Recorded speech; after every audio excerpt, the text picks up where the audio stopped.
और बात करते हैं अजमेर दरगाह की। तो बड़ी खबर का रुख कर लेते हैं। विष्णु गुप्ता को जान से मारने की धमकी मिली है। मोबाइल पर कॉल करके ये धमकी दी गई है। विष्णु गुप्ता को कनाडा और भारत से ये धमकी दी गई है। दिल्ली के बाराखंबा थाने में शिकायत दर्ज की गई है। अजमेर दरगाह मामले में वादी हैं विष्णु गुप्ता। हिंदू सेना के राष्ट्रीय अध्यक्ष हैं विष्णु गुप्ता। उन्होंने ही सवाल उठाए थे अजमेर दरगाह के ऊपर, लिहाजा उनको 2 जगहों से धमकी दी गई। कनाडा से भी धमकी दी गई और भारत में भी धमकी दी गई। भारत में कहां से धमकी दी गई है ये पहचानना भारतीय पुलिस के लिए पता करना कोई बड़ी बात नहीं होगी। बहुत जल्दी ये पता लगा लिया जाएगा। लेकिन कनाडा में किसने धमकी दी? कनाडा की सरकार पिछले कुछ दिनों से हर उस काम में भारत के खिलाफ टांग अड़ाती है जहां पर उसे भारत के विरोधियों को सपोर्ट करने का मौका मिलता है। तो लिहाजा वहां से तो शायद उम्मीद कम ही की जा सकती है कि कनाडा मदद करेगा। लेकिन भारत में कहां से धमकी दी गई, ज़रूर भारत में पुलिस इसका पता लगा लेगी। बाराखंबा थाने में ये मामला दर्ज किया गया है। विष्णु गुप्ता की क्या कहना है उनका, आइए सुन लेते हैं। मेरा नाम विष्णु गुप्ता है। मैं हिंदू सेना का राष्ट्रीय अध्यक्ष हूँ।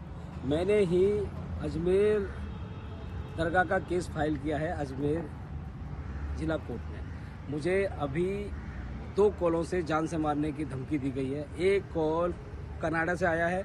वो कॉलर कहता है कि आपने अजमेर दरगाह का केस फाइल करके बहुत बड़ी गलती कर ली है और आप ऐसे अजमेर दरगाह का केस फाइल कर लिया तो अब आपकी गर्दन काट दी जाएगी, सर कलम कर दिया जाएगा। और दूसरा फ़ोन इंडिया से ही है कहीं, वो भी ही ऐसी बात दे के धमकी दे रहा है। और मैंने इसकी शिकायत बाराखंबा थाने में शिकायत दर्ज करा दी है दिल्ली में।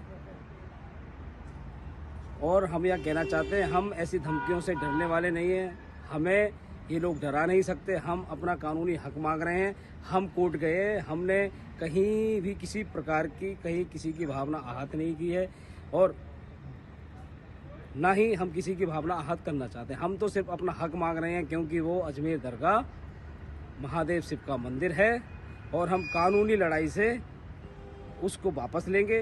अभी सभी पार्टियों को नोटिस हुआ है और जल्द ही उसका सर्वे भी होगा। जावेद मेरे साथ लाइव इस वक्त ज़्यादा जानकारी के साथ जुड़ गए हैं। हमारे सहयोगी क्राइम और इससे जुड़ी हुई खबरों पर बारीकी से नज़र रखने के लिए। जावेद, बाराखंबा थाने से क्या जानकारी मिल रही है? कंसर्न पुलिस से क्या पता चल रहा है?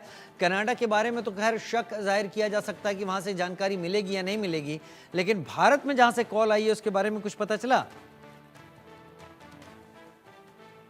कल शाम जो है विष्णु गुप्ता को जो है जान से मारने की धमकी 2 जगहों से मिली है। एक तो कनाडा से मिली है और एक भारत से कहीं से उसकी जो है जान से मारने की धमकी उनको फोन पे मिली है। जिस तरीके से विष्णु गुप्ता ने बताया, जो राष्ट्रीय अध्यक्ष हिंदू सेना के, उन्होंने बताया कि जो उनको धमकी मिली है उसकी उन्होंने शिकायत दिल्ली के बाराखंबा थाने में दर्ज करा दी गई है।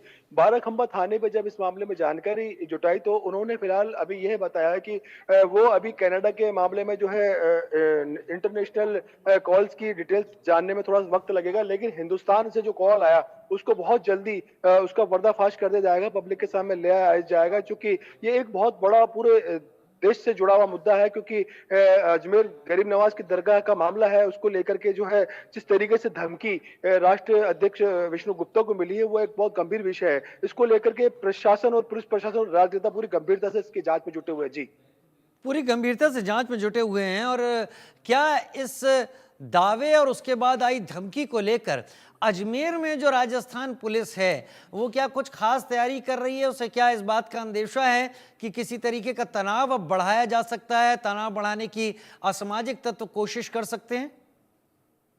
देखिए, पुलिस तो डे 1 से ही बहुत अलर्ट मोड पर है। पूरा अजमेर का प्रशासन पूरा अलर्ट मोड पर है, क्योंकि ये बहुत गंभीर मामला है कि अजमेर की जो है स्थिति खराब ना हो, अजमेर की जो भाईचारे की जो परंपरा है वो जो खराब ना हो, उसको लेकर के पुलिस प्रशासन ने अपने चप्पे चप्पे पर जो है दल बल को तैनात कर रखा है पूर्व से ही। और दरगाह के क्षेत्र के अंदर भी वर्दी में और सादी वर्दी में लोगों को जो है वहां पे तैनात कर रखा है, जिससे किसी प्रकार की कोई भी अव्यवस्था वहां पे उत्पन्न न हो, किसी प्रकार का वाद विवाद में उत्पन्न हो, उसको लेकर के प्रशासन पहले से ही मुस्तैद है। जी, प्रशासन पहले से ही मुस्तैद है उस सब को लेकर। क्या इसका असर पड़ रहा है वहां पर जो जायरीन पहुंच रहे हैं, जो बाकी लोग वहां पहुंच रहे हैं? देखिए, 2 दिन पहले भी इंडियन न्यूज़ राजस्थान की टीम ने वहाँ जाकर के पूरी तरीके से ज़ायरीनों से, वहाँ के दुकानदारों से बात करी थी। उनका भी साफ तौर से कहना है कि जो भाईचारा पहले था, वो आज है और वो कल भी रहेगा। क्योंकि ये एक सरकार की प्रक्रिया है, कोर्ट की प्रक्रिया है। अगर किसी ने वाद या परिवाद दायर किया है, तो उसके ऊपर वो जाँच करेंगे, वो उनका अपना काम है। लेकिन बरसों से जो भाईचारा और गंगा-जमुनी तहज़ीब जो यहाँ की देखने को मिलती आ रही है, वो कल भी थी, आज भी है और कल भी रहेगी। इस तरीके का ज़ायरीनों का भी कहना है और वहाँ के दुकानदारों का भी कहना है। जी। आप बने रहे हमारे साथ, आपसे और भी सवाल पूछेंगे क्योंकि बड़ी खबर का रुख कर लेते हैं। अजमेर शरीफ दरगाह में शिव मंदिर का दावा किया गया और इसके बाद ही यह सारा प्रकरण सामने आया। बुलंद दरवाजे में शिव मंदिर का दावा किया गया। बुलंद दरवाजे में हिंदू नक्काशी का भी दावा किया गया है। झरने के करीब शिवलिंग होने का दावा किया गया है। गुंबद और तहखाने को लेकर ये दावे किए गए हैं। अदालत ने इस याचिका को मंजूर किया और दरगाह का सर्वे कराए जाने की इसमें मांग की गई थी। और ये शुरुआती कदम भी होता है। अगर ऐसे दावा किया जाता है तो अदालत यूं ही किसी फैसले की बात नहीं करती। अदालत चीज़ों को चेक कर लेती है, चेक करवा लेती है संबंधित जानकार एक्सपर्ट्स के जरिए, और फिर अदालत इसके किसी निष्कर्ष पर आगे पहुंचेगी। लिहाजा ये वही चीज़ है जिसके बाद धमकी दी गई है विष्णु गुप्ता को, जान से मारने की धमकी दी गई और ये सारी चीज़ें यहाँ पर हैं। जावेद मेरे साथ लगातार अजमेर से जुड़े हुए हैं।